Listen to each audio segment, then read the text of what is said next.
Welcome to Nocturne Stories, where darkness thrives and fear comes alive. Are you brave enough to listen? Subscribe and turn on notifications, if you dare. Story 1. My name is Alex Carter, and I was 29 when this happened.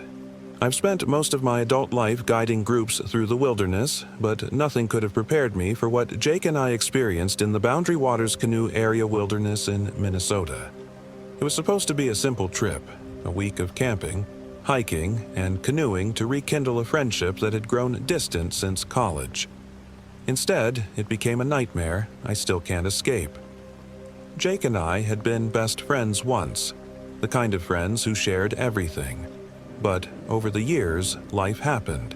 Jobs, relationships, and miles of distance. When he suggested a trip into the wilderness to reconnect, I jumped at the chance. I planned the route meticulously, picking a remote area where we'd likely see no one for days. It was the kind of solitude I craved and thought Jake needed too. From the start, things didn't go as planned. Jake showed up with gear that looked like it came from a bargain bin, a tent with a bent pole, a water filter that barely worked, and boots that looked new enough to blister his feet within an hour. I'd warned him to be prepared, but Jake had always been impulsive and overconfident. "Relax, Alex," he said, grinning as we loaded our gear into the canoe. "I've got you to keep me alive." The first couple of days were uneventful, though tension simmered beneath the surface. Jake's inexperience slowed us down, and I found myself snapping at him more than I wanted to. He, in turn, accused me of being controlling, which only fueled my frustration. But by the third day, we seemed to find a rhythm. The dense forests, pristine lakes, and calls of loons had a way of calming even the most frayed nerves. It was on the fourth day that we saw it, a cairn neatly stacked in the middle of the trail during a portage. The stones were smooth and gray, arranged with almost obsessive precision. At the top was a larger rock with a crude carving etched into it, an inverted cross. "What the hell?" Jake muttered, crouching to examine it. "Think some Satanists are camping out here?" "Very funny," I said, trying to brush off the unease creeping up my spine. "Probably just a prank. Let's keep moving." But as we continued, the cairns multiplied. They appeared along the trail by the shorelines, even near our campsite that night. Each one bore the same inverted cross. Jake tried to laugh it off, but I could see the unease in his eyes. That night, as we sat by the fire, the forest felt too quiet. The usual symphony of crickets and frogs was absent, replaced by an oppressive silence. Then came the footsteps, soft, deliberate, circling just beyond the firelight. "Did you hear that?" I whispered. Jake nodded, gripping a heavy branch like a club. We stayed up for hours, listening to the sounds of something pacing just out of sight. When morning came, we found no tracks, but Jake's sleeping bag was shredded, and inside was a stone with the same inverted cross carved into it. "I'm not staying out here," Jake said, his voice shaking. "We're leaving. Today." I wanted to argue, but I couldn't shake the feeling that we were being watched. We packed up and headed back the way we'd come, but the forest seemed different, the trail unfamiliar. It was like we were walking in circles. By midday, it started to rain, turning the trail into a muddy mess. That's when we met her. She emerged from the trees, drenched but calm, a petite woman with dark hair tied back and a heavy pack on her shoulders. She introduced herself as Emma and claimed to be a solo hiker who'd gotten lost. She asked if she could join us until she found her way back to the main trail. Jake was suspicious. "What are you doing out here alone?" he asked. "Same thing as you," she replied with a tight smile, "looking for some peace and quiet." I didn't like the idea of leaving her alone in the wilderness, so we let her tag along. At first, she seemed helpful, guiding us toward what she claimed was a shortcut. But as the day wore on, her stories didn't add up. She couldn't name her starting point or destination, and her gear looked oddly pristine for someone who'd been lost for days. That night, as the rain continued to pour, I woke to the sound of whispers. Peeking out of the tent, I saw Emma standing by the fire, speaking softly to someone I couldn't see. When I asked her about it the next morning, she claimed she'd been talking to herself to stay calm. Jake wasn't convinced, and neither was I. The real nightmare began that evening. We'd stopped to set up camp near a lake when Emma insisted she'd seen a better sight just over the ridge. Jake and I followed her, but as we crested the hill, we were ambushed. A group of people stepped out of the trees, their faces obscured by animal skulls and antlers. They carried crude weapons, knives, clubs, and what looked like homemade spears. "Run!" I shouted, but it was too late. They overpowered us quickly, binding our hands and dragging us deeper into the woods. Emma stood by, watching with a blank expression. We were taken to a clearing where a massive bonfire burned. Around it were crude altars made of stone and wood, all bearing the same inverted cross. The air smelled of smoke and decay. One of the figures, taller than the rest, stepped forward and removed his mask. His face was painted with ash and blood, his eyes alight with a fervor that sent a chill through me. "You have trespassed," he said, his voice low and commanding. "The forest does not forgive." They tied Jake to one of the altars, carving symbols into his skin with a knife. He screamed, thrashing against the ropes. I begged them to stop, offering myself in his place, but they ignored me. That's when Emma stepped forward. "Enough," she said, her voice calm but firm. "We only need one." The leader hesitated, then nodded. They dragged me away from the fire, leaving Jake behind. I fought, kicking and shouting, but it was useless. They locked me in a crude wooden cage, and I watched as they prepared to complete the ritual. Emma's betrayal cut deeper than any knife. She'd led us into this nightmare, and now she stood by, complicit in their madness. But something went wrong. As they began chanting, the fire roared higher, and a deafening screech filled the air. The ground trembled, and the cultists panicked, scattering into the woods. Emma ran too, disappearing into the shadows. I seized the moment, breaking free from the weakened cage. I stumbled back to the altar, finding Jake unconscious but alive. His bindings had been cut by the chaos. We ran, half carrying each other through the dark forest. The fire's glow faded behind us, replaced by the faint light of dawn.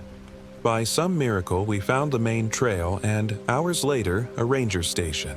Jake was rushed to the hospital, his wounds attributed to a bear attack. The police found no evidence of the cult, no cairns, no altars. They didn't believe us. Months later, I received a package in the mail. Inside was a blood-stained stone with an inverted cross carved into it. There was no return address. That night, as I lay in bed, I heard it again. The soft, deliberate footsteps circling my room. I haven't been back to the Boundary Waters since. Story 2. My name is Bree Sullivan, and I was 25 when this happened. It's been 2 years, but the memory of that trip to Itasca State Park still haunts me. I've replayed it in my head countless times, trying to understand where it all went wrong. It was supposed to be a fun weekend camping trip to celebrate Sam's birthday, but it turned into something I still can't fully explain. Alex Rivera, the unofficial leader of our group, was the one who suggested Itasca. He was 26, cocky but charismatic, the kind of guy who always had something to prove. Sam Patel, our birthday boy, was 27, a laid-back, good-natured guy who just wanted everyone to get along. Then there was Connor Hayes, 28, Alex's coworker. He didn't know Sam or me very well, and his sarcastic comments made it clear he wasn't thrilled about spending the weekend with strangers. We arrived at the park on a Friday morning, the weather crisp and cool. Alex insisted on taking an unmarked trail he'd read about online. "It'll lead us to this incredible spot by the headwaters," he said, grinning. I had my doubts. The trail wasn't on the official map, and the park ranger we'd spoken to hadn't even mentioned it. But Alex had a way of brushing off concerns, and before I knew it, we were following him into the dense forest. The first few hours were fine. The woods were beautiful, the air fresh and clean. But as we went deeper, the trail became harder to follow. Branches clawed at our clothes and the ground grew uneven. Connor complained the loudest, accusing Alex of leading us in circles. "This is supposed to be fun, not some survivalist nightmare," he muttered, adjusting his pack for the 10th time. By the time we set up camp, tensions were running high. Alex and Connor got into a heated argument over the route, while Sam and I tried to mediate. I was beginning to regret coming. The forest was eerily quiet, and I couldn't shake the feeling that we were being watched. I chalked it up to nerves and exhaustion. That night, as we sat around the campfire, I spotted something in the distance. A deer. At least, I thought it was a deer. Its legs were too long, its movements jerky and unnatural. I pointed it out to the group, but Alex just laughed. "It's probably just curious. Relax, Bree."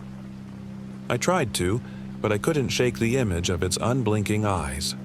The first real sign that something was wrong came the next morning. We woke to find the trail markers we'd left had disappeared. Alex insisted we'd find our way if we kept moving, but the trail kept looping back on itself. It was as if the forest was playing tricks on us. Connor's temper flared. "You have no idea where we are, do you?" he snapped at Alex. "We're lost because you couldn't stick to the main trail." Alex shot back, his confidence cracking. "We're not lost. I just need to get my bearings." The argument escalated until Sam stepped in, trying to calm them down. But the damage was done. The group's trust in Alex was shaken, and so was mine. I couldn't ignore the growing sense of dread creeping over me. That night, things got worse.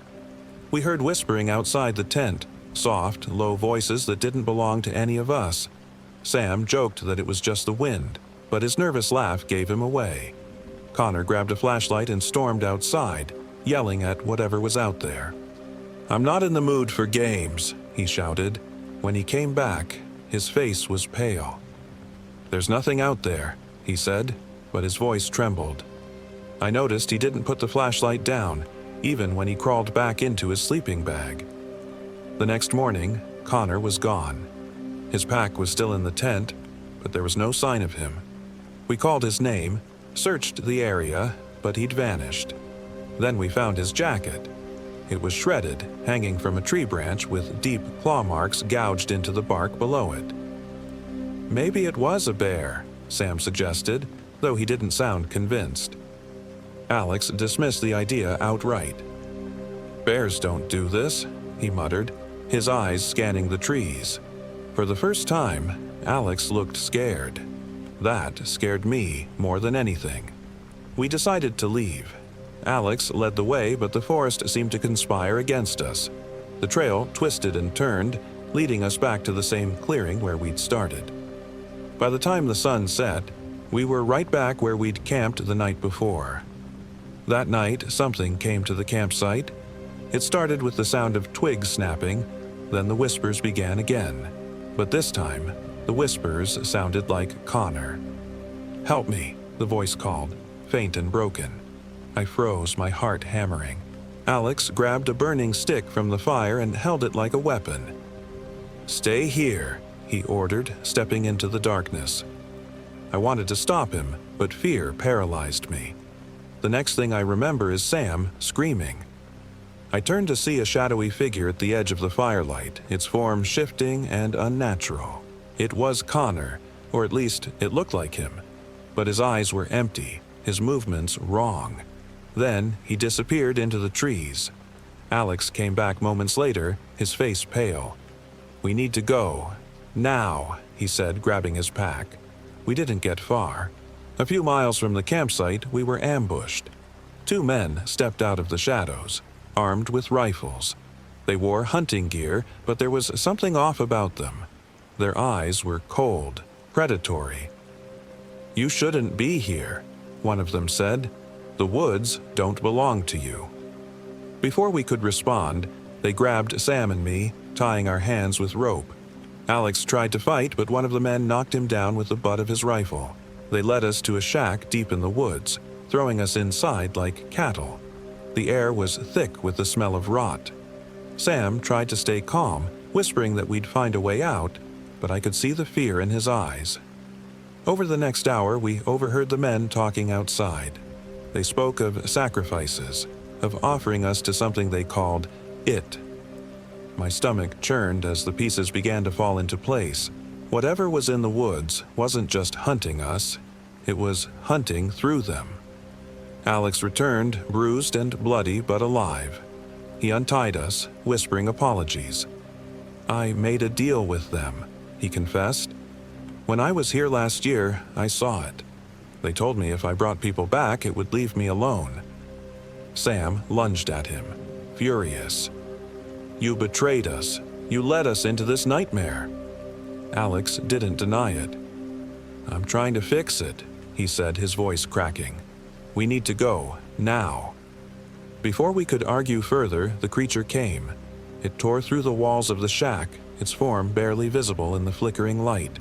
It moved like a nightmare, its limbs bending at impossible angles.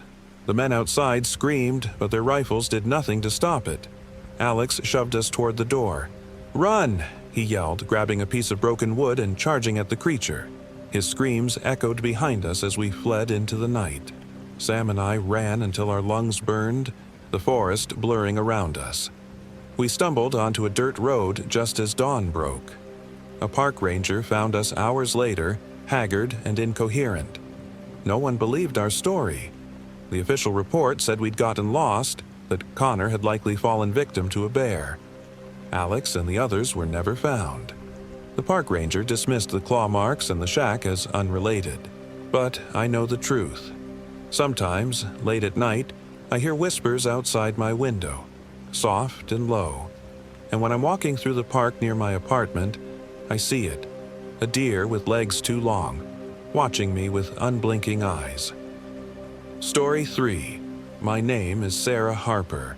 I'm 37 years old, and I thought I was a pretty average wife and mother. What happened to my family during a camping trip in the Lost 40, Minnesota, changed all that. It made me question everything, about the world, about people, and about what lurks out there in the dark. I'm telling you this because people need to know the truth. It started as Michael's idea. My husband, ever the optimist, thought we needed a digital detox. He pitched it as a way to bring us closer as a family. Emily, our 15-year-old daughter, fought us every step of the way. She complained non-stop about leaving her phone behind and trudging through the wilderness with us. I didn't blame her. I wasn't thrilled either. But I kept telling myself it would be worth it. That's what moms do. We lie to ourselves to get through the hard stuff. Megan, my best friend, joined us at the last minute. She claimed she needed a break too, though she never explained from what. Megan was the kind of person who thrived on attention. She had this way of acting like she was always in control, even when things went sideways. In hindsight, I should have asked more questions about why she wanted to come. We arrived at the trailhead on a chilly Friday morning in late October. The air was crisp, the leaves blazing red and orange. The Lost 40 was beautiful. No question about it. The forest had been spared from logging centuries ago, so the trees were enormous, ancient giants towering over us. But even then, something about it felt off. Too quiet, too still. Our first day went fine, aside from Emily complaining and Megan acting like she knew the area better than the map did. We set up camp in a clearing and huddled around the fire telling stories to pass the time. That night, I woke to a faint sound, like someone humming. I shook Michael awake, but he said it was just the wind. Megan didn't say a word, though I could see her staring into the dark, her face pale. The next day, we got lost. The map didn't match the terrain, or maybe Megan was leading us the wrong way. I started noticing things I hadn't seen before, patterns of sticks on the ground, scratches on the tree trunks that looked deliberate. Emily kept pointing out how we'd passed the same fallen log 3 times. Michael tried to brush it off, but I could see the tension in his jaw. By the time we stumbled into a clearing, we were exhausted and on edge. The clearing was wrong. At its center stood a massive wooden totem, carved with grotesque faces that seemed to leer at us. Their eyes were deep gouges, their mouths twisted into screams or grins. Megan walked straight up to it, her fingers tracing the carvings like she was mesmerized. Emily wanted a picture, but I wouldn't let her. Something about it made my skin crawl. "Let's keep moving," I said, trying to sound calm. Megan hesitated, then nodded, but I noticed the way her hands trembled as she stepped away. That night, things escalated. The fire crackled low as we huddled close for warmth. Emily had finally stopped complaining, but her silence felt wrong, like she was retreating into herself. Megan sat apart from us, staring into the woods, her face unreadable. Michael tried to lighten the mood with jokes, but none of us laughed. Around midnight, I woke up to find Emily's sleeping bag empty. Panic shot through me as I scrambled out of the tent, calling her name. Michael and Megan followed, their flashlights cutting through the darkness. We found her standing in the clearing, barefoot, staring at the totem. She was muttering something under her breath, words I couldn't understand. "Emily!" I ran to her, grabbing her shoulders. Her skin was ice cold and she didn't look at me. I shook her harder, shouting her name until she blinked and seemed to snap out of it. "Mom?" she whispered, her voice small and scared. I don't remember coming here." We brought her back to camp, but none of us slept after that. Megan stayed silent the whole time, her face like stone. I kept catching her glancing at Emily, something calculating in her eyes. The next day, we decided to head back to the car, but the forest didn't let us. No matter which trail we took, we ended up back in that damn clearing. Emily started crying, and I couldn't blame her. Even Michael was visibly shaken. That's when they came. We heard them before we saw them. Low, rhythmic chanting echoing through the trees. Shadows moved between the trunks, dozens of them closing in. When they emerged into the clearing, I saw they were human, or something like it. They wore bark masks carved with the same grotesque faces as the totem. Their clothes were ragged, their hands stained with something dark. Before we could run, they were on us. Rough hands grabbed me, dragging me to the ground. Michael fought back, shouting for Emily, but he was overpowered. Megan didn't even resist. She stood there, watching as they bound us with ropes. Her face was calm, almost serene. "You knew," I spat at her. "You brought us here." She didn't deny it. "I'm sorry, Sarah. I had no choice." They dragged us deeper into the forest, past more totems and crude wooden effigies. The air grew colder, heavier, as if the forest itself was alive and watching us. We were taken to a massive structure, an altar of sorts, surrounded by torches. Emily was placed at the center, her wrists bound, while Michael and I were tied to stakes nearby. The chanting grew louder, frenzied. One of the masked figures stepped forward, holding a knife carved from bone. I screamed, fighting against the ropes, but it was useless. Michael shouted curses, his voice breaking with desperation. Then Megan stepped forward. "Wait," she said, her voice steady. "You promised me freedom." The leader nodded. "And you have earned it, but only if the ritual is complete." Megan hesitated, her eyes flicking to me.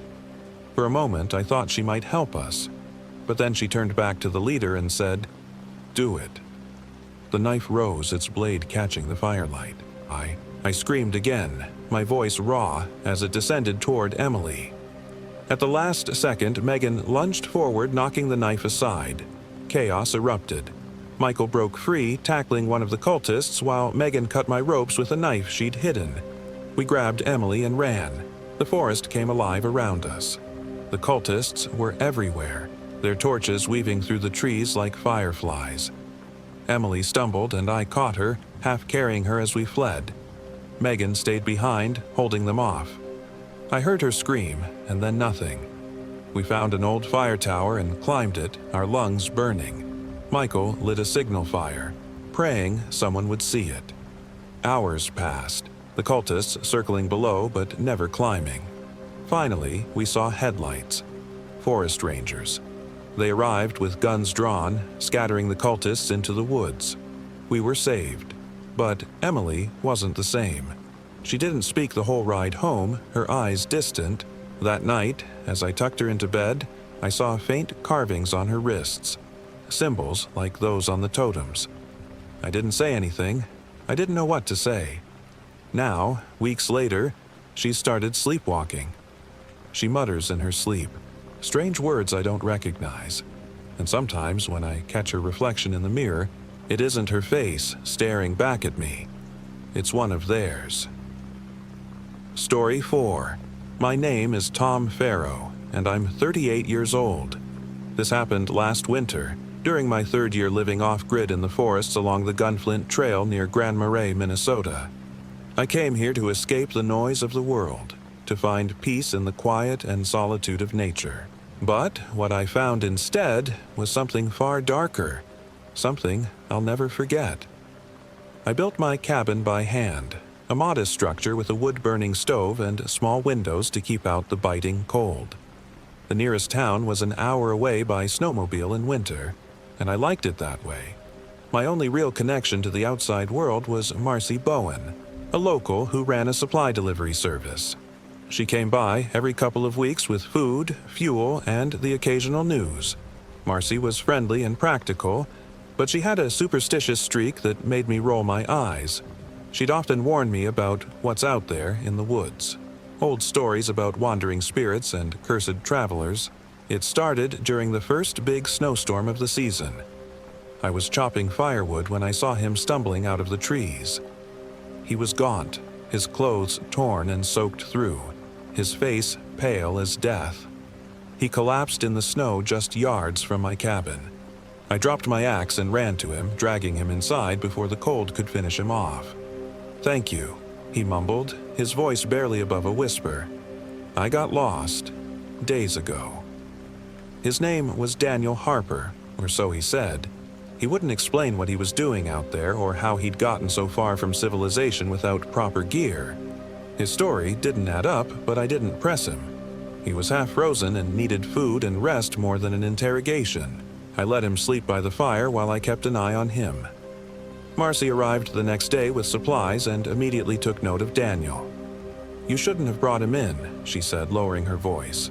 "You don't know who he is." "He was freezing to death," I replied. "What was I supposed to do? Leave him out there?" Marcy shook her head. "There's been talk about strange things happening in these woods. People disappearing. You've heard the stories, Tom." "Yeah, and they're just that. Stories," I said, brushing her off, but her words stuck with me. Daniel stayed quiet that day, keeping to himself and rarely meeting my eyes. That night, I woke to the sound of muttering. At first, I thought he was talking in his sleep, but when I listened closely, the words didn't sound like English.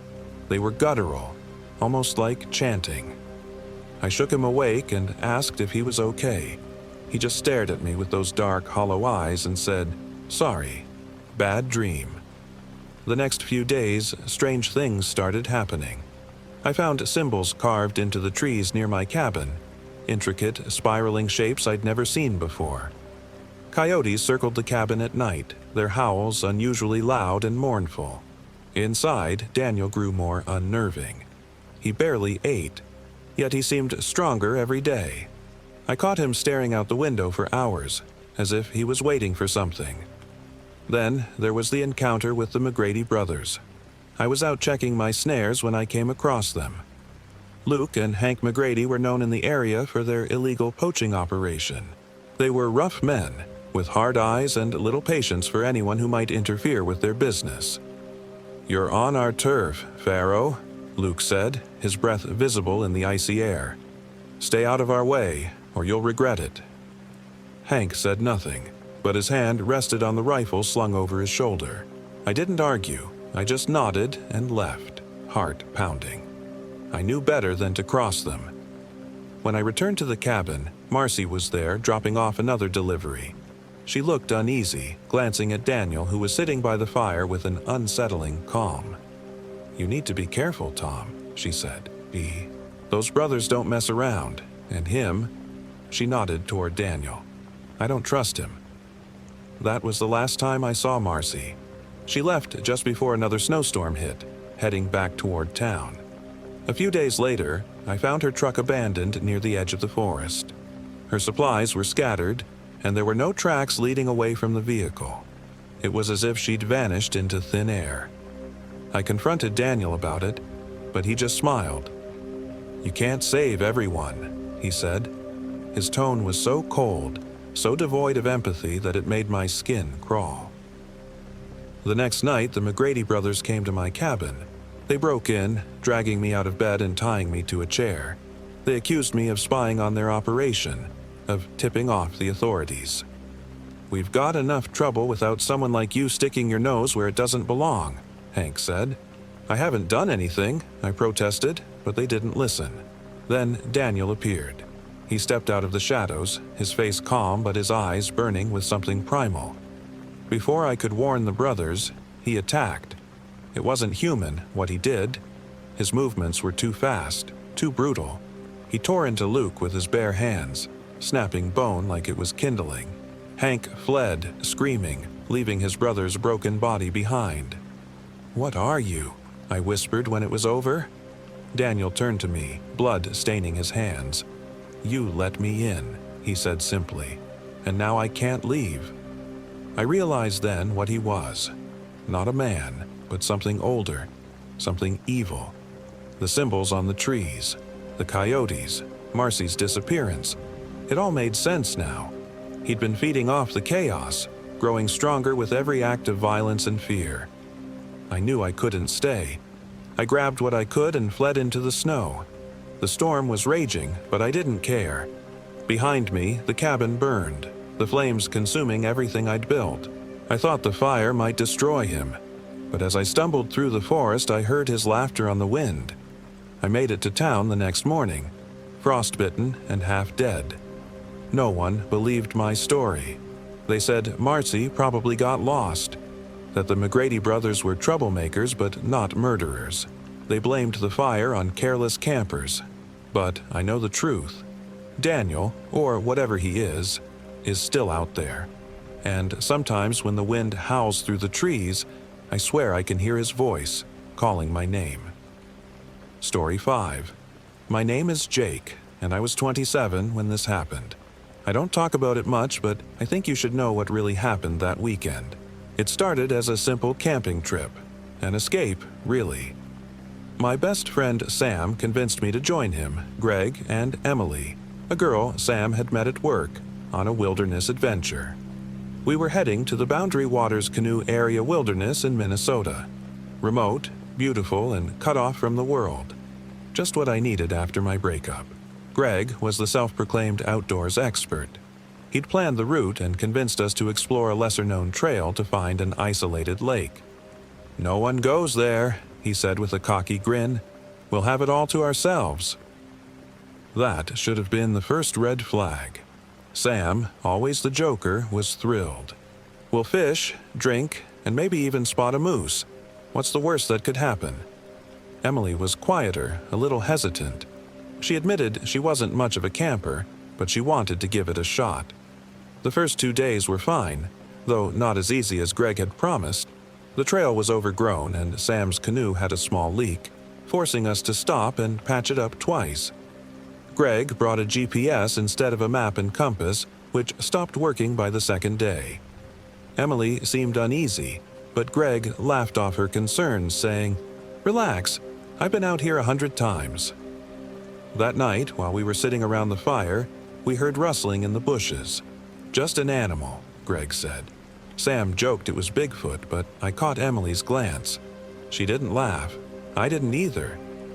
The next morning, we found strange tracks near the camp. They were big, clawed, and didn't look like anything I'd seen before. "Probably a bear," Greg said dismissively, but I could tell he wasn't sure. Sam snapped a photo, grinning, and called them cryptid footprints. Emily stayed quiet, and I could see her checking the tree line more than usual. That night, everything changed. It started with voices. At first, it sounded like someone calling for help. Faint, distant, almost too far to be real. Then, it came closer. The voice sounded like Emily's, calling, "Help! Over here!" But Emily was sitting right next to me by the fire, her face pale. "That's not me," she whispered. Greg grabbed his flashlight. "Probably some idiot hiker lost in the woods," he said, though he didn't sound confident. Sam volunteered to check it out, and Greg joined him. I stayed back with Emily. The fire crackled as we waited. The woods felt too quiet, like everything was holding its breath. Then we heard it, a scream, sharp and terrified, cutting through the silence. Emily and I jumped to our feet. A few minutes later, Sam stumbled into the camp, pale and shaking. "Greg's gone," he panted. "Something took him." "What do you mean, something?" I demanded. Sam's eyes darted around the camp. "I don't know. It wasn't human. It was tall and fast. It dragged him into the woods. We have to go, now." Emily started crying. I grabbed Sam by the shoulders. "We can't just leave him." "What did you see?" Sam shook his head. "I don't know what it was, Jake. It's not safe. We have to leave." We decided to pack up and leave immediately. But when we got to the shore, we found the canoe slashed to ribbons. Deep gouges in the plastic looked like claw marks. Greg's pack was gone too. Emily started panicking. "What do we do? We're stuck here." "We hike out," I said, trying to sound more confident than I felt. "We stick together and head back the way we came." Sam looked uneasy but agreed. Emily clung to me as we started back down the trail. The woods felt alive, watching us. Every snap of a twig made us jump. As the hours dragged on, the voices returned. This time they were louder and more distorted, echoing through the trees. They mimicked us. Emily's laugh, Greg's voice calling for help. I tried to keep everyone focused, but I could see Emily was unraveling. Then Sam started acting weird. He kept muttering under his breath things like, "We're not alone," and "It's watching us." He walked ahead of us, faster and faster, ignoring our calls to slow down. By the time we reached a clearing, Sam was gone. I yelled his name, but there was no response. Emily grabbed my arm. "Jake, I don't like this. Something's wrong with him." We found him standing at the edge of the clearing, staring at something in the distance. "Sam?" I called cautiously. He turned slowly, his eyes unfocused. "It wants her," he said, his voice strange and flat. "It wants Emily." "What are you talking about?" I demanded, stepping between him and Emily. Sam grinned, but it wasn't his usual goofy smile. It was wrong, too wide, his teeth too sharp. "It promised to let me go if I bring her." Emily screamed as he lunged at her. I tackled him to the ground, struggling to hold him down. His strength was unnatural, far beyond what Sam should have been capable of. He laughed, a horrible guttural sound, and threw me off like I weighed nothing. Emily ran, and I scrambled to my feet to follow her. Sam chased us, shouting in that distorted voice, "You can't escape. It's already too late." We ran until our legs gave out, collapsing near a cluster of rocks. Emily was sobbing, clutching her knees. "What's happening, Jake? What is he?" "I don't know," I admitted, trying to catch my breath. "But we have to keep moving." We didn't hear Sam again. Instead, the woods seemed to close in on us. Shadows moved where there shouldn't have been any, and the air felt heavy, suffocating. I kept Emily close, promising her we'd make it out. We stumbled onto an old ranger outpost, long abandoned but still standing. I forced the door open, and we barricaded ourselves inside. There was a rusted radio on the desk. I fiddled with it, desperate for a signal, while Emily huddled in the corner. Finally, I heard static, then a faint voice. "Ranger Station 7, do you copy?" "This is Jake," I yelled. "We're stranded near Boundary Waters. Something attacked us. We need help." The voice crackled back. "Stay where you are. Help is on the way." But it wasn't help that came. As night fell, we heard footsteps outside. Slow. Deliberate. Emily clung to me, her eyes wide with terror. "Jake, it's him." The footsteps stopped, and then we heard Greg's voice. "Guys, it's me. Open the door." "It's not him," I whispered. "Don't move." The voice turned into laughter, low and inhuman. The windows rattled and the door creaked as something pushed against it. I gripped a rusted wrench I'd found, ready to fight. But then the pressure stopped. Silence fell, thick and oppressive. We didn't sleep that night. At dawn, rangers arrived. They found us inside, alive but shaken. Of Greg and Sam, there was no sign. The rangers dismissed our story as hysteria and animal attacks. But I know what I saw. Emily moved away shortly after, and I haven't heard from her since. I stayed in the city, but sometimes, late at night, I hear the voices again. Emily's voice calling for help. And I know the woods aren't done with me yet. Story 6. My name is Kevin Harper.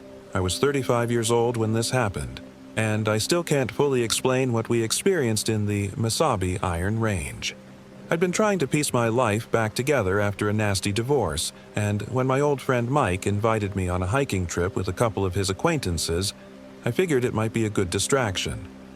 Fresh air, solitude, and the wilderness. Exactly what I needed to clear my head.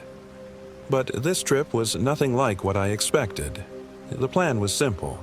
A 3-day hike near Echo Hill, an offbeat trail in northern Minnesota that Anna, one of Mike's friends, was eager to explore.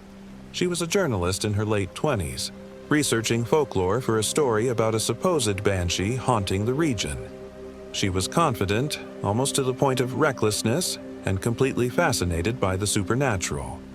Then there was Rachel, an artist Anna had invited along. Rachel was quiet and withdrawn, always sketching in her notebook. But she had an intensity about her that made you think she was paying attention to everything. And finally, there was Mike, my loud-mouthed, skeptical friend who only joined to mock Anna's obsession with ghosts. We started early on a Friday morning. The trail was rugged, cutting through dense forest with barely a sign of human life. It was beautiful, but it felt empty. Too quiet. We passed another hiker around midday, an older man who gave us a strange look as we chatted by the trailhead. "You folks heading up Echo Hill?" he asked, his voice gruff. When Anna nodded enthusiastically, he shook his head. "Wouldn't recommend it. People go missing up there. Just last month, 2 campers disappeared. Their gear was found, but not them. Creepy place." "That's exactly why we're here," Anna said with a grin. The man's expression darkened. "Suit yourself. Don't say I didn't warn you." Mike laughed it off, calling it backwoods superstition. But his unease was obvious. "Cougars, maybe," he muttered. "Not ghosts." By the time we reached our campsite that evening, everyone was tired and irritable. Rachel's boots had torn on a sharp root, slowing us down, and Mike had nearly tripped into a ravine while mocking Anna's ghost hunt. Kevin the navigator, that's what they called me, had to keep us on track. It felt more like babysitting than a break. That night, as we sat around the campfire, we heard it for the first time. A wail, distant and hollow, carried on the wind. It sounded like it came from all directions, echoing off the hills. My stomach knotted. That's just a coyote, right?" Rachel asked, her voice shaky. Mike shrugged. "Probably, or an owl, or the wind. Don't let your imagination run wild." Anna's eyes sparkled with excitement. "It's her," she whispered. "The banshee." I didn't sleep much that night. I kept replaying that sound in my head, trying to convince myself it was an animal. But deep down, I knew it wasn't. The next morning, things started to fall apart. We came across an abandoned campsite, the tents shredded and belongings scattered. There were claw marks on the trees, too deep and too precise to be from any animal I knew of. "Bears," Mike said, though his voice wavered. "Nothing supernatural here." "Then where are the people who were camping here?" Rachel shot back. She was pale, clutching her sketchbook to her chest. Anna was undeterred. "This is incredible," she said, snapping pictures. "We're close to something big. I can feel it." By midday, the trail became harder to navigate. Kevin the navigator, that's me again, had to figure out an alternate route when the rain turned part of the path into a muddy stream. Everyone was on edge. Mike accidentally ruined one of our food bags while trying to repack his gear, leaving us short on supplies. The tension was palpable. That evening, the wailing came again, closer this time. It was deafening, like a chorus of screams. My ears felt like they were going to burst. When it finally stopped, we all sat in stunned silence. Rachel broke first. "I can't do this. I want to go back." "We're too far in to turn around," Anna said firmly. "We're so close. Just one more day." That night, I took first watch. The forest seemed alive, shadows moving just out of the corner of my eye. Around midnight, I heard rustling. I turned my flashlight toward the sound, but there was nothing there. Or so I thought. Rachel was gone when we woke up. Her sleeping bag was empty, her sketchbook lying in the dirt near the edge of the camp. Flipping through it, I found drawings of a woman with hollow eyes and flowing hair. The last page was smeared with what looked like blood. "What the hell is this?" Mike asked, his voice rising. Anna refused to panic. "She's probably nearby. Maybe she went to sketch by herself." "In the middle of the night?" I snapped. "Rachel's not that reckless." We spent hours searching, calling her name. Finally, near a cliffside, we found her standing at the entrance to a dark cave, staring blankly into the abyss. Her lips moved, but no sound came out. When I tried to approach, she screamed, a blood-curdling sound that didn't seem human. Then she turned to us. Her eyes weren't hers anymore. They glowed faintly, hollow and unrecognizable. "She showed me," Rachel said, her voice monotone. "She showed me the truth." Before we could pull her away, shadowy figures emerged from the trees. Men draped in ragged clothing, faces hidden beneath hoods. They carried weapons, knives, bats. One even had a rusted rifle.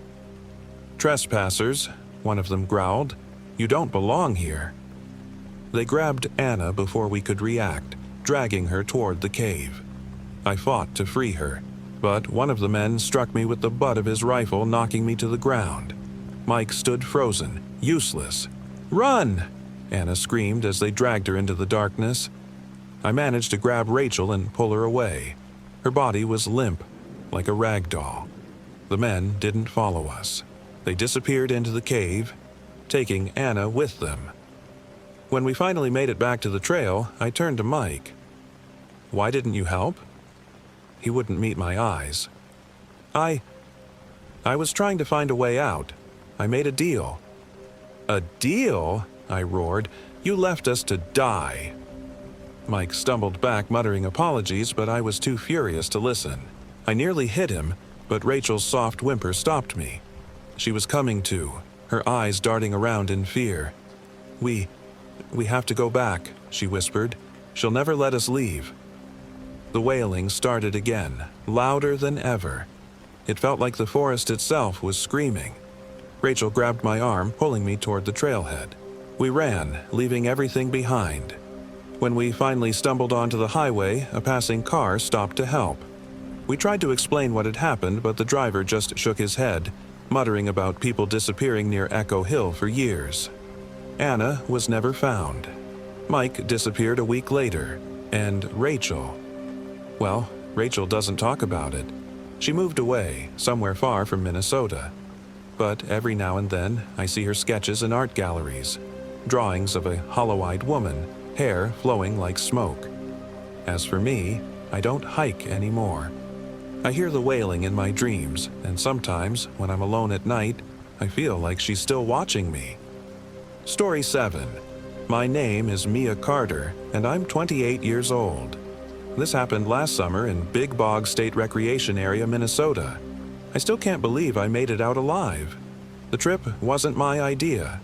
Dan, our self-proclaimed adventurer, had been raving about Big Bog for weeks. "It's practically untouched wilderness," he said, grinning like he'd just found buried treasure. I wasn't so sure about untouched. The stories about people going missing out there weren't exactly reassuring, but I agreed to join. It was supposed to be a chance to reconnect with my friends. There were 4 of us: Dan, Liz, me, and the swamp. We arrived late afternoon, the sun already low. Liz, as usual, had a shortcut. "It'll save us hours," she insisted, brushing off my suggestion to stick to the marked trails. I didn't argue. Arguing with Liz was like shouting into the wind. Still, the uneasy feeling settled in my stomach when we veered off the main path into the denser part of the bog. It didn't take long for things to start going wrong. Dan's pack tore within the first hour, spilling supplies into the swamp. Our map was ruined, soaked through with murky water. Liz's compass, our only backup, went missing that night. "You probably left it by the fire," Dan said, chewing a piece of jerky as Liz fumed. She didn't reply, but her glare could have melted steel. The first sign that something wasn't right came that night. The swamp had its usual sounds: frogs croaking, crickets chirping, but beneath it was something else. Faint laughter, high-pitched and almost childlike, drifted through the trees. "Probably just birds," Liz said when I brought it up, but I saw her grip tighten on her jacket. The next day we pressed on, cutting through the dense undergrowth. The ground grew softer, water pooling around our boots with every step. Liz led the way, insisting she knew where she was going.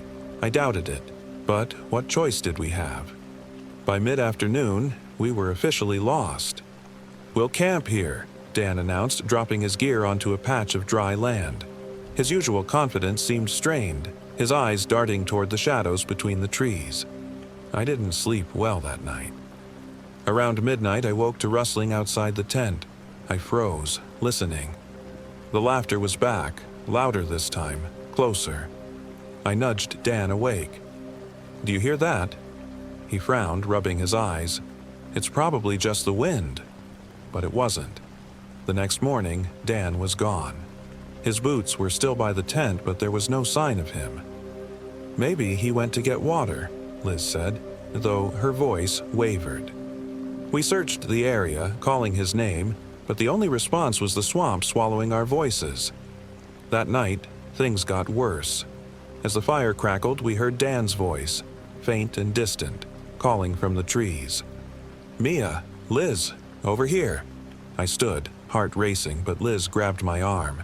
"Wait, that doesn't sound right." She was right. It didn't. Dan's voice was distorted, stretched like a recording slowed down. "Stay here," Liz said, grabbing a flashlight. "Are you crazy?" I hissed. "I'm not leaving him out there," she snapped and stomped into the trees. I didn't follow. Hours passed, and Liz didn't return. I sat by the fire, clutching the hunting knife Dan had brought, every snap of a twig making my heart leap. When dawn came, I ventured into the woods, calling for them. I found Liz's flashlight half buried in the mud, its lens cracked. There were no footprints, no signs of a struggle. Just the swamp, endless and suffocating. I should have turned back, but I couldn't leave without them. By midday, I stumbled into a clearing. There, I saw her. She was hunched, her back bent at an unnatural angle, her long, matted hair hanging in clumps. Her clothes were tattered, her feet bare, and her hands were clawed, gnarled like the roots of an old tree. The swamp witch. I didn't believe in the stories until that moment. But there she was. She turned to me, her face pale and sunken, her eyes black pits that seemed to draw in the light. "Mia," she said, her voice like wind rustling through dead leaves. I stumbled back, tripping over a root. How did she know my name? She tilted her head, smiling, a grotesque, toothless grin. Then, from behind her, Dan appeared. He looked normal at first, but then I saw his eyes, milky and vacant, his movements stiff and jerky like a puppet on strings.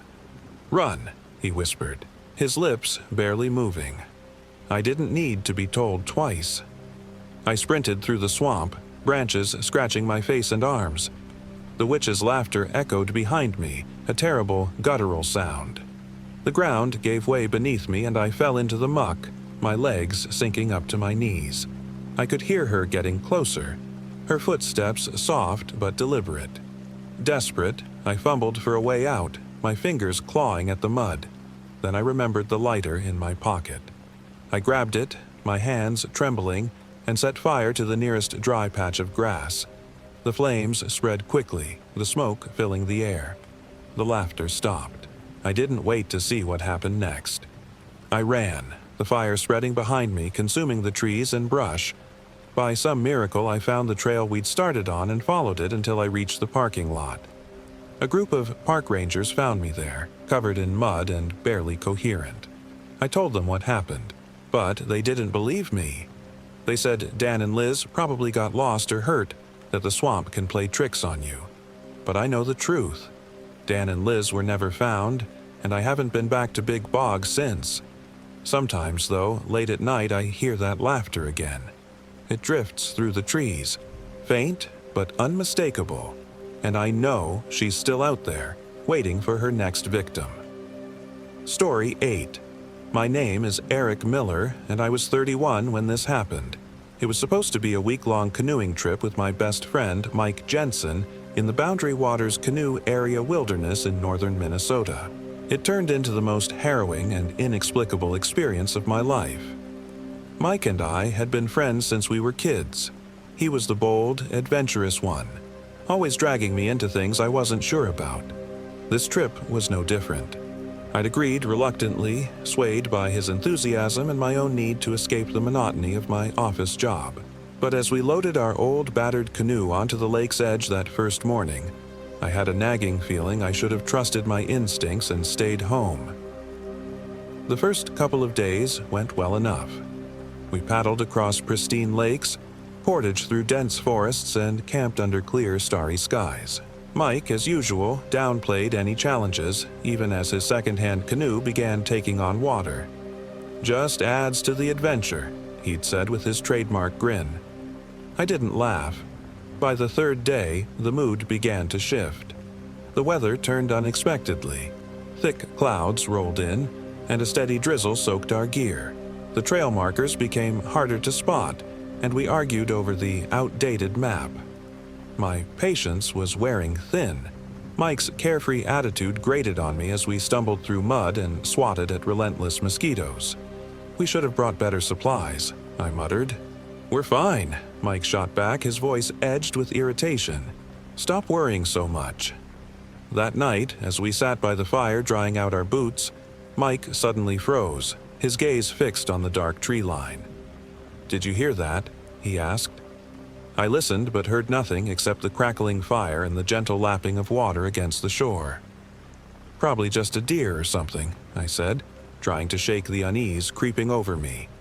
But later, as I lay in the tent, I thought I heard faint whispers. I told myself it was the wind playing tricks on my ears. The next morning, we discovered something strange. Barefoot tracks, large, elongated, and unnatural, led from the edge of the water straight into the forest. Mike brushed it off, laughing nervously. "Maybe Bigfoot's out for a stroll," he joked. I didn't laugh this time either. As we paddled further into the wilderness, the atmosphere grew oppressive. The forest seemed unnaturally silent, as if the wildlife had abandoned the area. A thick fog settled over the water, making navigation nearly impossible. I kept checking the map, but nothing matched. Landmarks that should have been there were gone, replaced by endless, shadowy trees. We were lost. Tensions between us boiled over. "This is your fault," I snapped. "You didn't even bother to check if the map was up to date. And what about the canoe? It's falling apart." Mike shot back. "Stop blaming me. You agreed to come, Eric.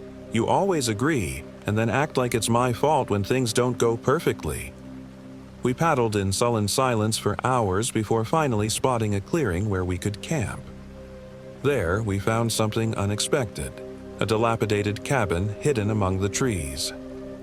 The roof sagged and the windows were covered in grime, but it looked like someone had lived there not too long ago. Inside, we found a dusty journal. The entries were cryptic, mentioning whispers and shadows that moved through the forest. The final entry read, "They're coming for me. I hear them every night. Don't trust the water." "Creepy," Mike said, but I noticed his hands trembling as he put the journal down. That night, I couldn't sleep. The whispers returned, louder this time. like a dozen voices murmuring just outside the tent. I shook Mike awake. "Do you hear that?" He sat up, listening. Then his face went pale. "We need to leave. Now." But when we unzipped the tent, the canoe was gone. Panic set in as we searched the shoreline. We found it half submerged a few hundred feet down the bank, its hull gashed as if by claws. The footprints were there again, leading into the woods. "This can't be real," I muttered, my voice shaking. "We'll walk," Mike said. "We just need to keep moving until we find help." The next day was grueling. Mike's leg gave out after he slipped on a wet trail, leaving him limping and cursing. I had to support him as we stumbled through the forest. By dusk, we were exhausted and desperate. The whispers followed us, closer now. The journal's warning echoed in my mind. Don't trust the water. As darkness fell, we stopped to rest, leaning against a tree. I was rummaging through my pack for a flashlight when I found something missing. My emergency locator beacon. "Where is it?" I demanded. Mike looked away, guilt flashing across his face. "I took it out," he admitted. "I thought we wouldn't need it." My anger boiled over. "Are you kidding me? That was our only way to call for help." "I didn't think it was a big deal," he said defensively. "Stop acting like it's the end of the world." Before I could respond, the whispers erupted into laughter, high-pitched, mocking, and too close. We froze, scanning the darkness. That's when we saw her. A pale figure standing just beyond the firelight, her white dress billowing as if caught in an invisible breeze. Her face was obscured, but her milky white eyes glowed in the dark. "Run!" I shouted, grabbing Mike's arm, but he didn't move. His body went rigid, and his mouth opened in a silent scream. The figure stepped closer, her movements jerky and unnatural. I pulled Mike with all my strength, and he snapped out of it, stumbling as we fled into the woods. We didn't stop until we reached a rocky outcrop overlooking the lake. Mike collapsed, gasping for air. "What was that?" he whispered. "She's not human."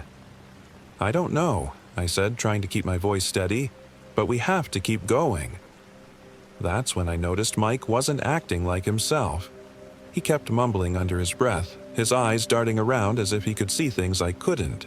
"They're in my head," he said at one point, clawing at his temples. The final straw came that night. I woke to find Mike gone. The campfire had burned low, and the forest was eerily quiet. Following a faint trail of disturbed leaves, I found him near the water's edge. He was tied up with coarse ropes, his face contorted in terror. "Mike!" I shouted, running to him, but as I reached for the ropes, a shadowy figure emerged from the trees. It was impossibly tall, its eyes glowing red. The whispers became deafening. Mike screamed, a raw, animalistic sound. "Don't let them take me," he begged. Summoning every ounce of courage, I grabbed a heavy branch and swung it at the figure. It vanished, leaving behind only the cold night air and a sense of overwhelming dread. I freed Mike and dragged him back to camp, but he was nearly catatonic, his body shaking uncontrollably. The next morning, Mike was gone again. I searched the forest for hours but found no trace of him. The whispers were gone, replaced by an oppressive silence. When I finally stumbled upon a ranger station, I was half-starved, delirious, and alone. I led the rangers back to the site, but the cabin was gone. There was no sign of Mike or the pale woman. They wrote it off as a case of exposure and dehydration, but I know what I saw. Mike is still missing, and sometimes late at night I hear whispers outside my window. If you liked this video, don't forget to leave a like and a comment. See you in the next videos.